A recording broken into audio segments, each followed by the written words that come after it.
अगदी पहिल्यांदा जर तुम्ही ट्यूशन क्लासेस घेण्याचा विचार करत असाल तर तुमच्या मनामध्ये खूप प्रश्न फिरत असणार की आपण ट्यूशन क्लासेस कसे स्टार्ट करायचे, मुले कुठून आणायची, फीस किती ठेवायची, टाइम टेबल कसं बनवायचा आणि बॅचेस कसे पाडायचे आणि मोस्ट इम्पॉर्टंट म्हणजे CBSE बोर्ड आणि स्टेट बोर्डवाल्या मुलांना एकत्रित शिकवायचं की नाही, हा पण एक खूप मोठा प्रश्न आपल्या मनामध्ये फिरत असतो। तर ह्या सर्व प्रश्नांची उत्तरे मी आजच्या व्हिडिओमध्ये तुम्हाला देणारच आहे। आणि त्याच्या व्यतिरिक्त जर तुम्हाला मुलांसोबत कसं इंटरॅक्ट करायचं, मुलांना शिकवायचं कसं, पॅरेंट्ससोबत कसं इंटरॅक्ट करायचं, पॅरेंट्ससोबत कम्युनिकेशन कसं करायचं, ह्या सर्व प्रश्नांच्या विचारामध्ये जर तुम्ही गुंतलेले असाल तर सर्व डिटेलमध्ये माहिती मी आजच्या व्हिडिओमध्ये तुम्हाला देणार आहे। त्याकरिता व्हिडिओ तुम्हाला शेवटपर्यंत पूर्ण बघायचा आहे। आणि मी खात्रीने सांगते की याच्या व्यतिरिक्त तुम्हाला कुठलाही व्हिडिओ बघण्याची आवश्यकता पडणार नाही। मी उज्ज्वला भरणे स्वागत करते तुमचे माझ्या उज्ज्वला भरणे टेक मराठी चॅनलमध्ये। सर्व डिटेल्समध्ये माहिती आजच्या व्हिडिओमध्ये मी तुम्हाला देणार आहे। जर तुम्ही पहिल्यांदाच ट्यूशन क्लासेस स्टार्ट करत असाल तर, आणि जर तुम्ही स्टार्ट केलेले पण असाल तर हा पण एक प्रश्न निर्माण होतो की आपण आपल्या ट्यूशन क्लासेसमध्ये मुलांची वाढ कशी करायची, आणि जर तुम्ही बॅचेस पाडत असाल तर कुठल्या वर्गापासून कुठल्या वर्गापर्यंत पाडायचे, आणि शिकवायला जर सुरुवात करत असाल तर कुठल्या वर्गापासून स्टार्ट करायचे आणि कुठल्या वर्गापर्यंत घ्यायचे, ह्या सर्व प्रश्नाची उत्तरे एकामागे एक आपण जाणून घेणार आहोत। तर वेळ न घालवता व्हिडिओला सुरुवात करूया।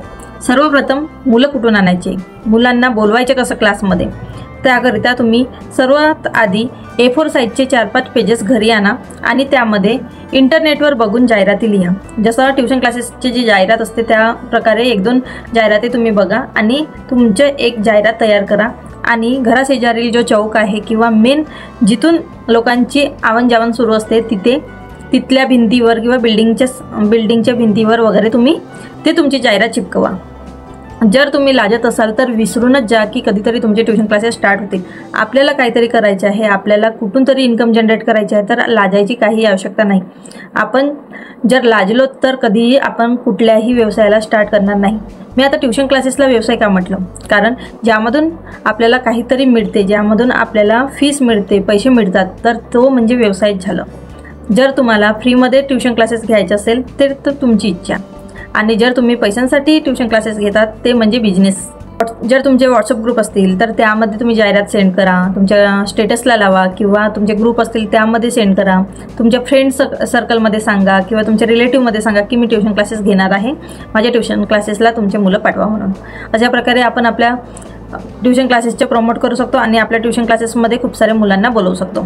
जी फर्स्ट बॅच तुमची स्टार्ट होणार ती तुमच्या जाहिरातीने स्टार्ट होणार, आणि जी सेकंड बॅच स्टार्ट होणार ती मुलांच्या बोलवल्याने मुलं येणार।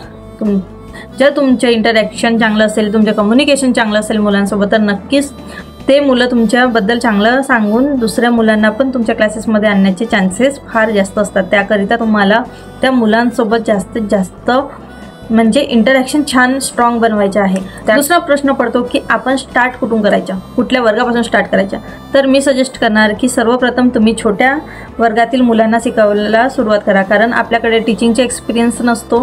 त्यामुळे जर आपण मोठ्या मुलांना शिकवायला सुरुवात केली तर आपलं कम्युनिकेशन फार कमी असतो, इंटरॅक्शन फार कमी असतो मुलांसोबत। आपल्याला समजत नाही की मुलांसोबत कसं वागायचं, कसं बोलायचं। त्यामुळे मग जे पण मुलं आपल्या ट्यूशन क्लासेसला जॉईन होतात ते पण मुलं दूर जाण्याचा प्रयत्न करतात, ट्यूशन क्लास सोडून जाण्याचा प्रयत्न करतात। तर अशामध्ये असं नको व्हायला म्हणून आपण सर्वप्रथम छोट्या मुलांपासूनच स्टार्ट करायचं, KG पासून किंवा फर्स्ट स्टँडर्डपासून आपण स्टार्ट करायचं, नंतर आपले ट्यूशन क्लासेसला वाढवायचे। जेव्हा मग आपलं कम्युनिकेशन स्ट्रॉंग होतो नंतर आपले ट्यूशन क्लासेस आपण वाढवायचा प्रयत्न करायचा। फीस किती ठेवायची, जर तुमच्या शेजारील कोणी ट्यूशन क्लास घेत असतील तर त्यांची फीस जेवढी आहे त्याच्या 50 रुपयांनी किंवा 100 रुपयांनी कमी फीस ठेवण्याचा प्रयत्न करायचा। कारण जर आपल्या ट्यूशन क्लासमध्ये आपण पहिल्यांदा ट्यूशन क्लास घेत आहोत आणि जर आपण हायफाय फीस ठेवली तर कोणीही आपल्या क्लासला जॉईन होणार नाही। ते आधी विचार करणार की यांना तर टीचिंगचा एक्सपिरियन्स नाहीच आहे आणि एवढी सारी फीस आहे, तर त्याकरिता कोणीही पेरेंट्स आपल्या मुलांना तुमच्या क्लासमध्ये पाठवणार नाही। त्याकरिता तुम्हाला सर्वप्रथम फीस पण कमी ठेवायची आहे, आधी छोट्या मुलांना शिकवणं स्टार्ट करायचे, असे लो लेवलपासून आपण स्टार्ट करत जायचं। नंतर जेव्हा आपल्या क्लासेसला खूप जास्त मुलं जॉईन होतात मग आपण ऑब्वियसली आपली फीस वाढवायची। आता मग आणि मुलांसोबत कसं इंटरॅक्ट करायचं, जेव्हा आपण छोट्या मुलांपासून स्टार्ट करत आहोत तर त्यांना नुसतं शिकवणंच करायचं नाही, ते पूर्ण बोर होऊन जातात. त्याकरिता आपल्याला मुलांसारखं मुलं बनायला पाहिजे. त्याकरिता आपल्याला त्यांना फन ॲक्टिव्हिटी शिकवायची किंवा गेम्स शिकवायची. असं नाही की आपण कुठले पण गेम शिकवायचे, त्याच्याने नुसते मुलं खेळतच बसणार, असं नाही. आपण त्यांच्या ब्रेन डेव्हलप होईल असे गेम आपल्या क्लासमध्ये सुरू करायचे, ॲक्टिव्हिटी सुरू करायच्या, ज्याच्याने मुलांचे ब्रेन पण डेव्हलप होईल, म्हणजे मुलं पण काहीतरी त्यामधून शिकतील आणि त्यांच्या एन्जॉयमेंट पण होईल. आणि आता मग प्रश्न पडतो की पॅरेंट्ससोबत कसं कम्युनिकेट करायचं. पॅरेंट्ससोबत कम्युनिकेट करायसाठी आपले व्हॉट्सअप ग्रुप असतात. सर्व पॅरेंट्सला एका ग्रुपमध्ये ॲड करायच्या आणि जे पण ॲक्टिव्हिटी तुमच्या क्लासमध्ये होत आहे किंवा जो पण होमवर्क वगैरे तुम्ही देत आहात तो व्हॉट्सअप ग्रुपमध्ये सेंड करत जायचा.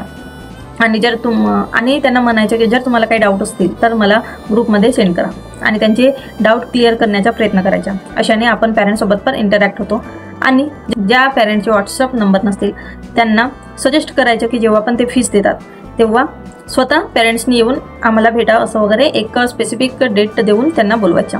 अशा प्रकारे आपण पॅरेंट्स आणि टीचरचे बॉन्डिंग तयार होतो आणि जर काही क्वेरी राहिल्या किंवा काही प्रश्न राहिले तर एकमेकांचे सॉल्व्ह होतात. मला माहिती आहे की व्हिडिओ खूप मोठा होत आहे. व्हिडिओ जरी मोठा होत असला तरी पण महत्त्वाची माहिती मी तुम्हाला सांगत आहे, त्याकरता व्हिडिओ तुम्ही शेवटपर्यंत पूर्ण बघा. आणि मेन प्रश्न असा पडतो की स्टेट बोर्ड आणि CBSE बोर्डवाल्या मुलांना एकत्रित बसवायचं की नाही. स्टेट बोर्डवाल्या मुलांच्या एज्युकेशनचे लेवल वेगळा असतो आणि CBSE बोर्डवाल्या मुलांचे एज्युकेशनचे लेवल वेगळा असतो. त्यामुळे जर आपण त्या दोघांना पण एकत्रित बसवलं तर सर्व गोंधळ क्लासमध्ये होतो. त्याकरिता मी सजेस्ट करणार की तुम्ही कधीही स्टेट बोर्ड आणि CBSE बोर्डवाल्या मुलांना एकत्रित बसवू नका, कारण त्यांच्या समजण्यामध्ये खूप अंतर असतो आणि सर्व मुलं गोंधळून जातात, एकालाही ढंगाचं समजत नाही.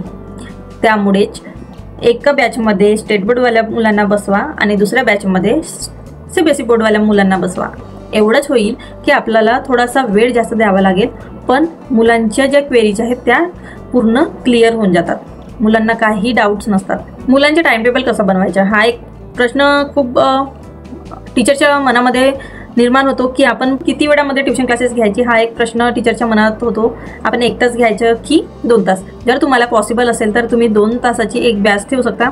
जर पॉसिबल नसेल तर 1 तासाची बॅच ठेवा. 2 तासाची का बरं? कारण आपण जेव्हा छोट्या मुलांना शिकवतो तर त्या छोट्या मुलांना आपल्याला सर्व सब्जेक्ट शिकवावे लागतात आणि जर त्यांचा होमवर्क असेल तो पण आपण ट्युशनमध्ये कव्हर करावा लागतो. त्यामुळे आपल्याला वेळ जास्त लागतो आणि म्हणूनच मी सजेस्ट करणार की तुम्ही 1.5 ते 2 तास नक्की ट्युशनला द्या आणि त्यांचे जे होमवर्क आहे, त्यांच्या जो अदर ॲक्टिव्हिटी आहेत ते सगळे त्या 2 तासामध्ये कंप्लीट करण्याचा प्रयत्न करा. नंतर एक प्रश्न पडतो की कुठल्या वर्गापासून कुठल्या वर्गाची एक बॅच ठेवायची की सर्वच वर्गातील मुलांना एकत्रित बसवायचं की नाही. जर तुम्ही बॅचेस पाडत असाल तर KG सेक्शनवाल्यांची वेगळी बॅच पाडा. त्यामध्येच तुम्ही 1st ते 4th स्टँडर्डच्या मुलांना पण ॲड करू शकता आणि 5th आणि 7th पर्यंत एक बॅच पाडा. आणि जर तुम्ही मोठ्या मुलांना शिकवत असाल तर 8, 9, 10 असे बॅचेस पाडून तुम्ही तुमचे क्लासेस स्टार्ट करू शकता. जर तुम्हाला इन्फॉर्मेशन कामाची वाटली असेल तर नक्कीच व्हिडिओला लाईक करा. चॅनलवर नवीन आलेले असाल तर नक्कीच चॅनलला सबस्क्राईब करा, कारण मी माझ्या व्हिडिओमध्ये तुम्हाला महत्त्वाचे टिप्स देत असते आणि त्या तुम्हाला अत्यंत महत्त्वाचे ठरत असतात.